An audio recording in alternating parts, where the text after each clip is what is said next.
Nah, Tom Haye-nya kapan nih diturunin? Lalu gua akan memilih untuk mencadangkan Ole Romney. Ya, assalamualaikum. Ketemu lagi sama gue Diri Kasim. Setelah berbulan-bulan atau mungkin setahunan gue nggak ngonten di YouTube, akhirnya hari ini gue beranikan lagi, gue paksain lagi untuk bisa kembali nih guys, untuk ngasih informasi terupdate, terfaktual, mungkin juga paling cepat, tapi mudah-mudahan ya anti hoax.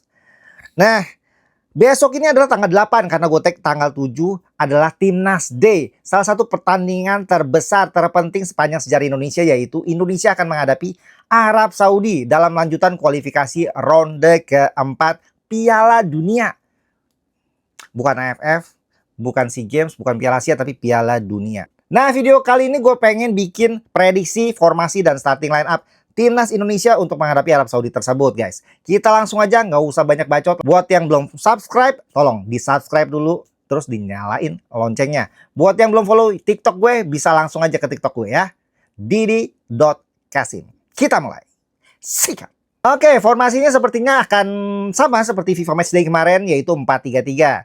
Karena Coach Patrick Kluivert sepertinya akan menunjukkan kemampuan sebenarnya dan filosofi yang dia percaya, yaitu dengan total football dan formasi andalannya itu 4 back. Di penjaga gawang ada Martin Paes. Memang dia belum mengikuti pertandingan resmi lagi bersama FC Dallas. Walaupun di pertandingan terakhir FC Dallas dia sudah masuk DSP tapi tidak diturunkan. Meskipun begitu, Martin Paes kemarin ada statementnya bahwa dia yakin banget, percaya dia akan siap mengawal gawang Timnas Indonesia. Kalaupun Martin Paes nggak diturunkan, gue percaya Nadeo atau Hernando akan siap juga untuk mengawal Timnas Indonesia. Tapi di antara Hernando atau Nadeo, gue memilih untuk menurunkan Nadeo. Karena Nadeo merupakan penjaga gawang dengan clean sheet terbanyak di BRI Super League hingga match week ke-7 kalau nggak salah. Oke, kita lanjut ke center back. Center back di situ ada Bang Jai atau Jai Izas bersama Kevin Dix yang diturunkan kemarin ketika menghadapi Lebanon. Menurut gue belum optimal banget ketika menghadapi Lebanon, tapi sudah mulai dapat chemistry-nya dan menurut gue ini kayaknya duet yang ideal. Terus di duo fullback ada Dan James di kiri dan Yakob Sayuri di kanan. Kenapa nggak ada Verdong? Oke, nanti gue jelasin. Untuk melawan Arab Saudi, gue berharap Coach Patrick Kluivert memiliki strategi yang berbeda, yaitu dengan menahan atau delay dan menunggu. Kemudian melakukan counter attack jika ada kesempatan. Karena kalau misalnya kita menguasai pertandingan atau menguasai bola, akan sulit di mana Arab Saudi akan bertahan. Sedangkan kita kesulitan jika melawan tim-tim yang bertahan. Yakob Sayuri dan Dan James memiliki kecepatan jika kita ingin melakukan counter attack. Kenapa? Karena di Eredivisie Dan James luar biasa performance-nya. Bukan cuma di Eredivisie, tapi di Europa League bersama Go Ahead Eagles juga memiliki nilai atau rating yang cukup baik ketika menghadapi lawan-lawannya. Begitu juga dengan Yakob Sayuri bersama Malut United, sudah tidak diragukan lagi.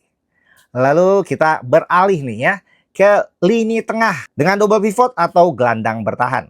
Di sini gue menyimpan Tom Haye dan lebih mempercayakan Joey Pelupessy dengan Calvin Verdong.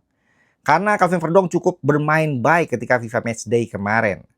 Dan Joey Pelupessy akan berfungsi sebagai center back ketiga ketika kita diserang oleh Arab Saudi, membantu pertahanan. Sedangkan Calvin Verdong lebih berfungsi ketika kita melakukan counter attack.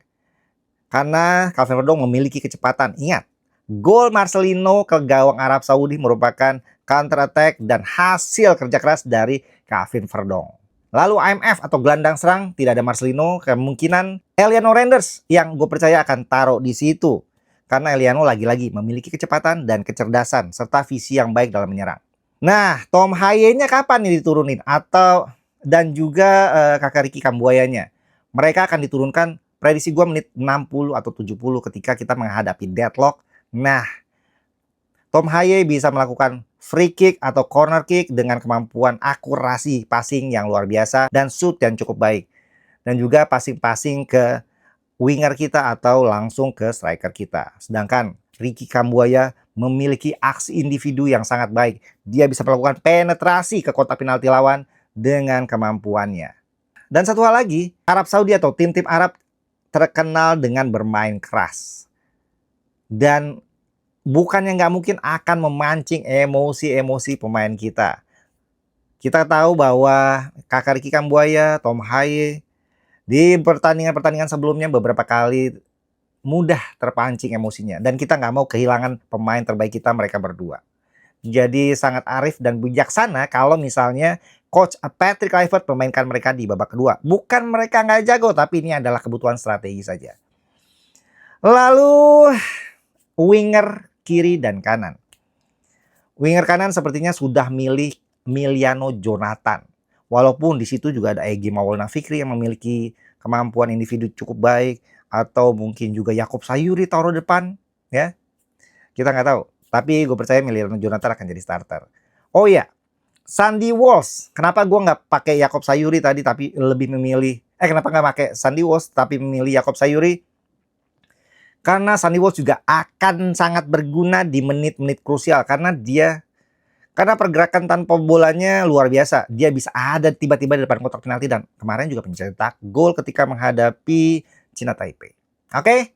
Left winger kemungkinan besar menurut gue akan diisi oleh Beckham Putra. Karena Beckham Putra memiliki kecepatan, agility yang bagus, dan bisa melakukan penetrasi ke dalam kotak penalti. Mirip seperti Emiliano Jonathan di kanan, dan di sini akan ada diisi Beckham Putra di sebelah kiri. Lalu gue akan memilih untuk mencadangkan Ole Romney. Karena kenapa? Karena Ole Romney belum pernah bermain lagi setelah bulan Juli ya bersama Oxford United melawan Arema di Piala Presiden. Akan sangat riskan jika dia langsung diturunkan di menit pertama.